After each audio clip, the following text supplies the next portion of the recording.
So I'm at a Ford dealership right now, and they are absolutely loaded with vehicles. But it's not only Ford dealerships that you're seeing this at. If you go across the country, you're seeing it at Ford, you're seeing it at Stellantis, you're seeing it at GM, you're seeing it at all of these big American brands, that they're absolutely loaded to the brim with vehicles. And you know what? I think it's by design. See, they know something that's about to happen. See, we've got a big development in the car market right now, and that's the negotiations with the unions.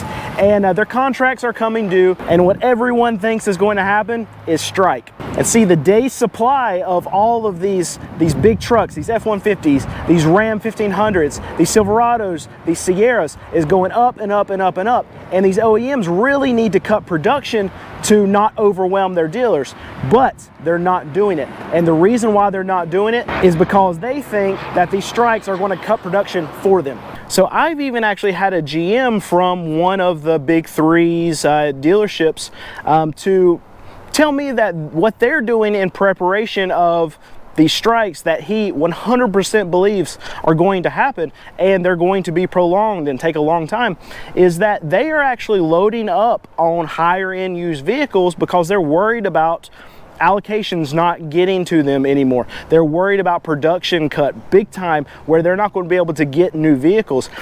They're even buying up and stocking up on a lot of parts that they commonly get, a lot of these new parts, because they think even parts are going to be a massive issue getting to them, and they don't want to be without. Keep in mind, it's not been that long ago that a lot of these dealerships have gone without. They have had these supply chain restrictions, and this was a massive problem for a lot of these dealerships because they couldn't get new vehicles. This is a problem that they don't want to relive again, so a lot of them are doing the same thing as this one GM's doing, and they're stocking up on their newer used inventory, so they actually have some vehicles to sell, and they're stocking up on a lot of these parts because they do not want to go without. They've done that before, they don't want to do it again. All right, so now because a lot of these GMs, because a lot of these dealerships believe that these strikes are going to happen, and believe that that these production cuts are going to happen because of all these headwinds that are going through these negotiations, they're actually going to be less willing to cut prices on these vehicles that they are having a hard time selling, right?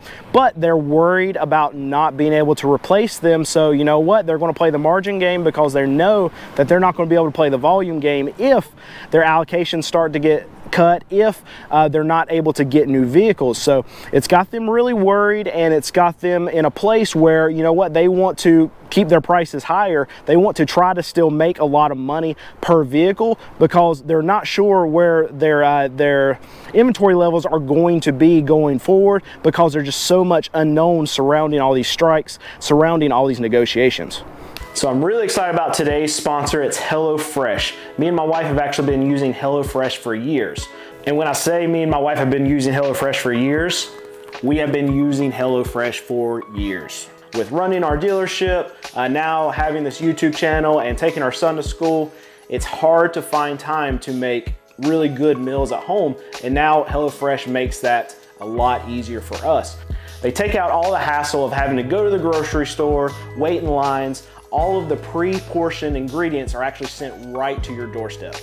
So because of that, you can leave all of the meal planning and the grocery shopping to HelloFresh. HelloFresh is 25% cheaper than takeout and less expensive than grocery shopping. HelloFresh has tons of variety with 40 chef-crafted recipes to select from every week.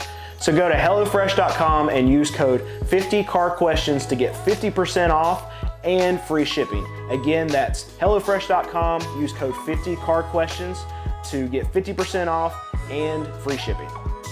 And so these manufacturers and these dealers, they're not just preparing for this on the retail side, also the fleet. If you look right here on this dealership, this is a storage lot, they've got tons and tons of these fleet vehicles. And on the other side over there, there's another lot that's just absolutely loaded with these trucks, these F-150s. They've got Mavericks here. They've got a lot of these Ford Transit vans.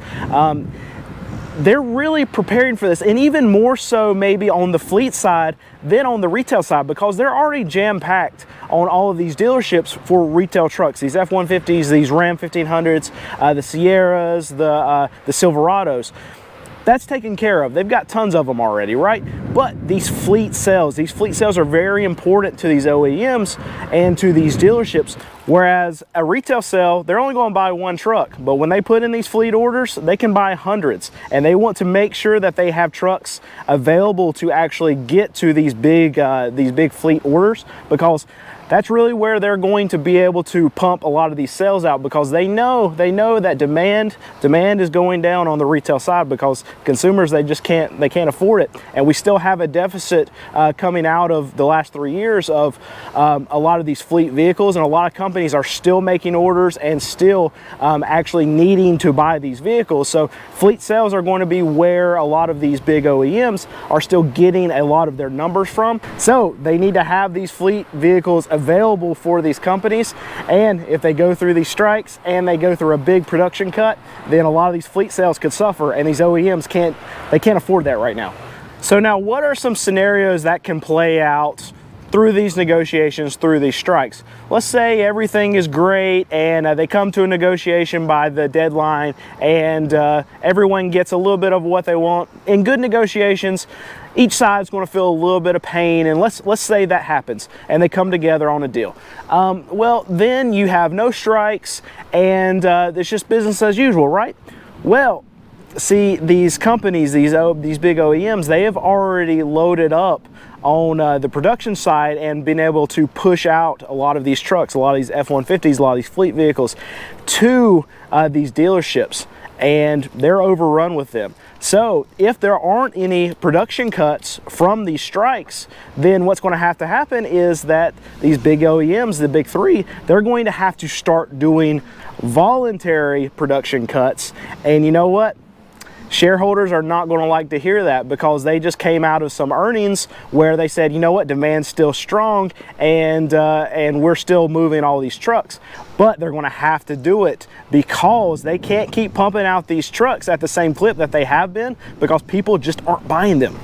And the situation where strikes don't happen might actually be the worst case scenario for these OEMs, because they're just going to keep pumping out these trucks, and dealers can't handle them. So then they're actually going to have to announce that they have to make production cuts because demand is down, and that's not going to be good for their stock. All right, so the more likely situation I believe that's going to happen is that, okay, we have these negotiations, they fail, and then there is a strike.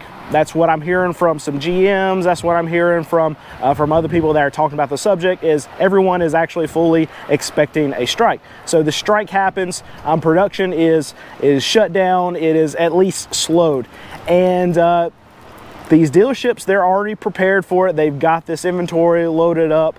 But what's going to do for pricing is that these dealers are going to be more reluctant now to actually lower the prices of their vehicles, because they just came out of this time period, right, where they couldn't get new inventory, and they're scared of it right now. That's why they're loading up. That's why they're buying all these parts, getting everything ready for it, because they don't want to have to deal with these supply chain issues again. So you're going to get to this point where, okay, no production is coming out of the plants because you don't have workers. And even though demand is down, we've got enough inventory to service the demand that's there. And this scenario is actually worst case scenario for the consumer, because the prices are then able to stay elevated, because the OEMs, the dealerships are not going to want to lower anything, because they want to still keep their margins, because they know they're going to be working on lower volume. And they're not going to be in a big rush to do any kind of discounts to try to move out any kind of volume, because they know that they're not going to be able to replace it. So here's actually the problem for the unions when they're going in trying to negotiate right now. It's almost the worst possible time for these contracts to run out, for them to be having these negotiations. We've already hit peak pricing in the auto market. We've already hit peak demand, and now we're on the downtrend. Now we're on the other side where the Fed's doing its job and is actually crushing the demand for all of these trucks. So all these OEMs have actually stated that, you know what, they want to keep their prices elevated, and they want to cut costs. So how do they do that? they need to limit production.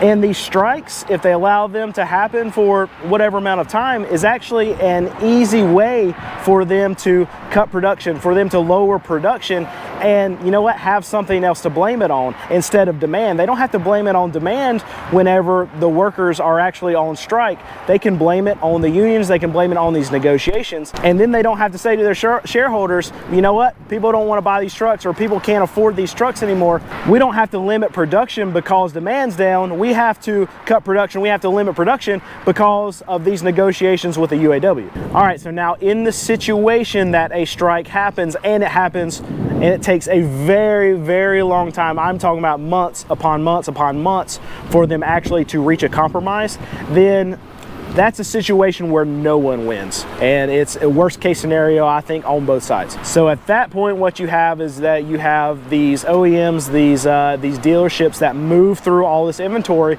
that they have already stacked up, and then you start to have a shortage on vehicles again. And at that point, if you get a shortage on all of these trucks, then that's when you see market adjustments come back to these dealers, where you see these crazy add-ons, where you see prices just continuously to go up and up and up because there's no supply. Even though demand's very low, if they don't have any trucks coming through the system, if they don't have any new vehicles coming through the system, and it lasts for a very long time, supply is going to tank and prices are going to go back up. That's worst case scenario for consumers, and I think even for OEMs too, because that's going to cost them a lot of money in the long run. And then they're going to have to actually negotiate and pay up quite a bit because they have to start production again. So this is a bad situation, probably worst case scenario for both sides if the strike goes on for a very long time. That's not, I don't think, what's going to happen. I think that they'll reach an agreement before it gets to this scenario, and I'm really hoping that it doesn't, because then we'll have a whole new mess with supply chain and production, and actually having inventory at these dealerships, which would mean prices will skyrocket yet again.